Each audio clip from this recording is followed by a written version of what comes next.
노사정 협상이 결국 결렬됐습니다.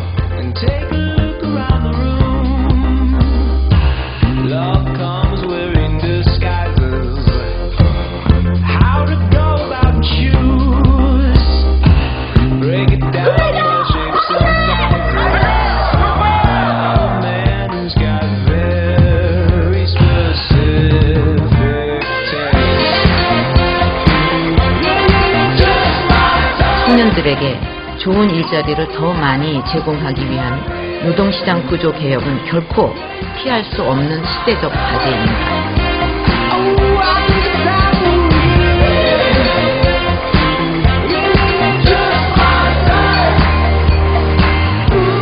정부가 모든 공공기업과 민간기업까지 임금 피크제 도입을 주요 내용으로 하는 노동시장 구조개혁을 추진하겠다고 밝혔습니다.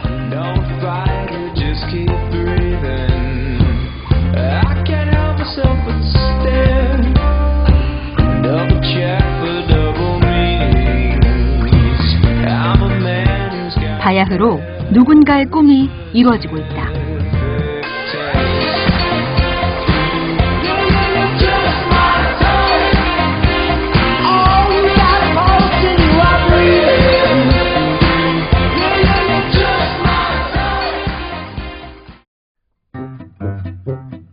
(1차) 노동시장 개혁안. 정규직 해고하기가 너무 어렵고 고용이 너무 경직되어 기업 운영에 부담을 준다. 그러니 일반 해고를 도입하여 매년 5%씩 저성과자를 가려내어 해고할 수 있도록 해야 한다. 정년 60세 연장으로 인건비 부담이 너무 크다. 그러니 장기 근속자, 중장년 노동자 임금을 삭감하는 임금 피크제를 도입하겠다.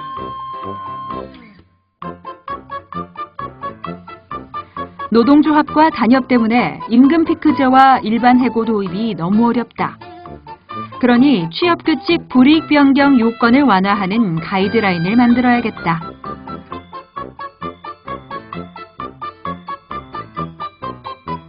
정규직 임금 호봉제는 기업에 부담을 준다. 그러니 개인별 직무와 성과에 따라 임금을 차별하는 직무급제 및 성과연봉제를 도입하겠다.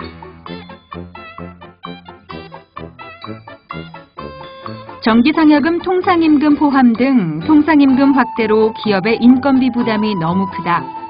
그러니 통상임금 제외수당을 시행령에 명시하여 통상임금 범위를 축소하겠다.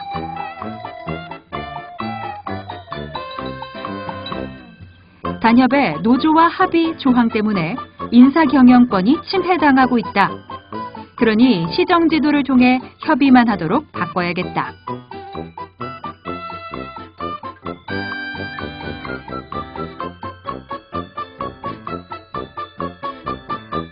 휴일근로와 연장근로 중복 가산수당을 지급하면 추가 비용이 너무 많이 발생한다. 그러니 휴일근로는 연장근로로 인정 안 하고 불법인 주 60시간 노동시간을 합법화하겠다.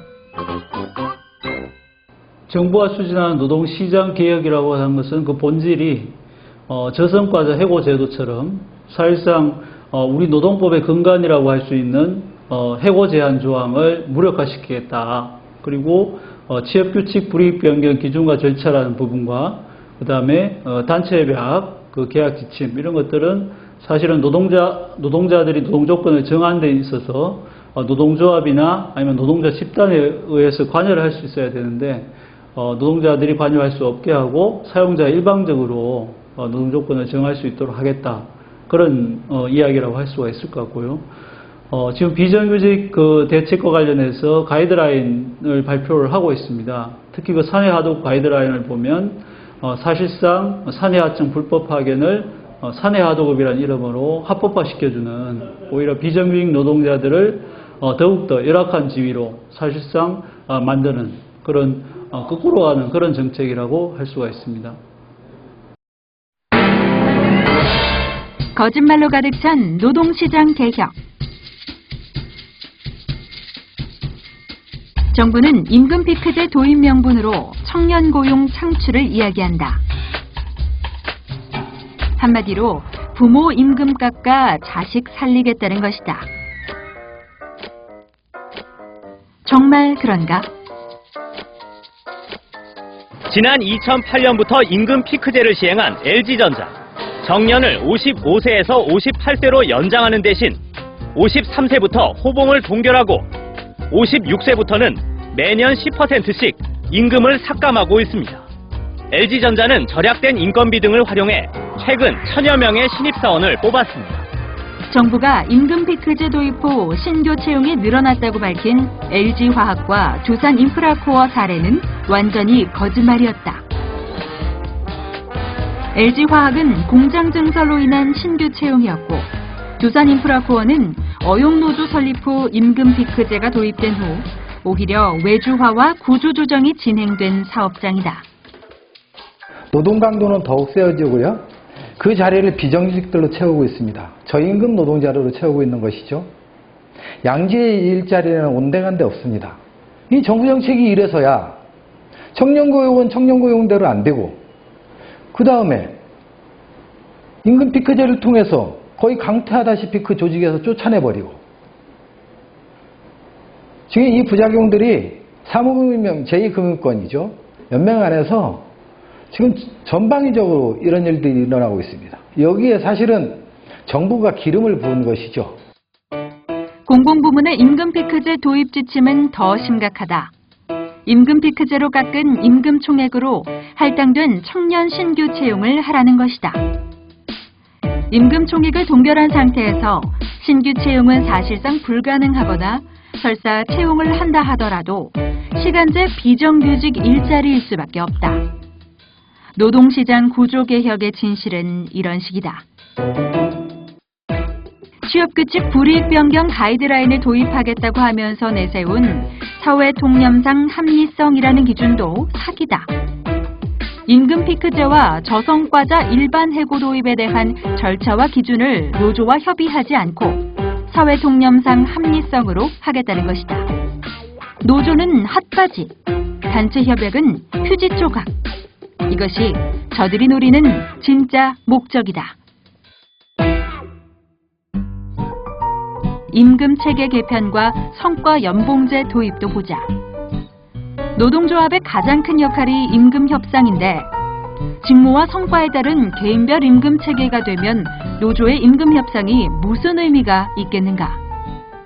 무소불위 평가의 권한을 가진 관리자로 인해 노조의 현장 조직력은 초토화되고 민주노조는 무력화될 것이 뻔하다.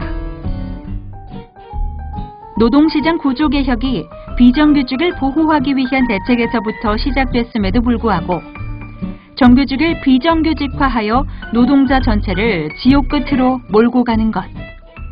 이것이 진실이다. 정부는 이번 1차 발표에 음흉하게도 일반 해고 도입을 명시하지 않았다. 혹시 안 하려나 생각하면 큰 오산이다. 취업규칙 불이익 변경 이후 곧바로 치고 들어올 것이다. 상시적인 자유로운 해고야말로 자본과 정권의 핵심 목표다. 노동시장 구조개혁과 2단계 공공기관 정상화가 노리는 것은 더 낮은 임금, 더 쉬운 해고처럼 밥그릇만이 아니라 민주노조를 파괴하고 자본 독재를 완성하기 위한 것임을 명심해야 합니다. 노동시장 구조개혁, 안전지대는 없다. 정리해고 도입 시 우리 사업장은 괜찮겠지. 비정규직법 도입 시 나는 정규직이니 상관없겠지. 복수노조와 타임오프 도입 시 우리는 단체 협약으로 막을 수 있겠지. 그러나 결과는 어떠했나? 우리가 다 알고 있듯이 결국 우리 모두의 문제가 됐고 우리 삶의 치명타가 됐다. 노동시장 구조개혁, 우리의 삶과 민주노조의 마지막 숨통을 노리고 있다. 지금 정부와 자본은 민주노조 운동의 마지막 보루, 정규직 노조, 민주노조를 파괴하려고 죽기 살기로 달려들고 있다. 최근 가불 오토텍의 민주노조 파괴 공작이 보여준다.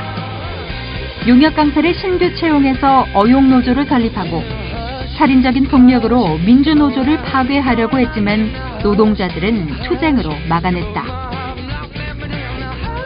가불 오토텍 투쟁 완전 승리가 보여준 교훈은 명확하다. 싸워야 할 때 주저하지 않았고 단결하고 투쟁해야 할 때 흔들리지 않았다. 지금 우리들에게 필요한 것이 이런 것이다.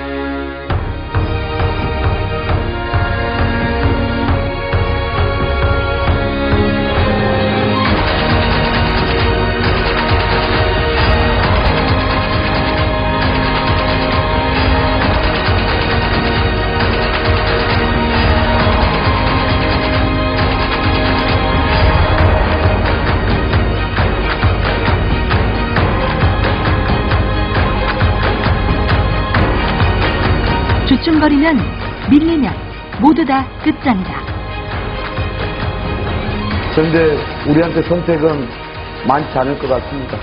앉아서 당할 것인지 함께 싸워서 우리의 노동자와 민주노조를 지켜낼 것인지 답은 우리들 가슴에 있는 것 같습니다.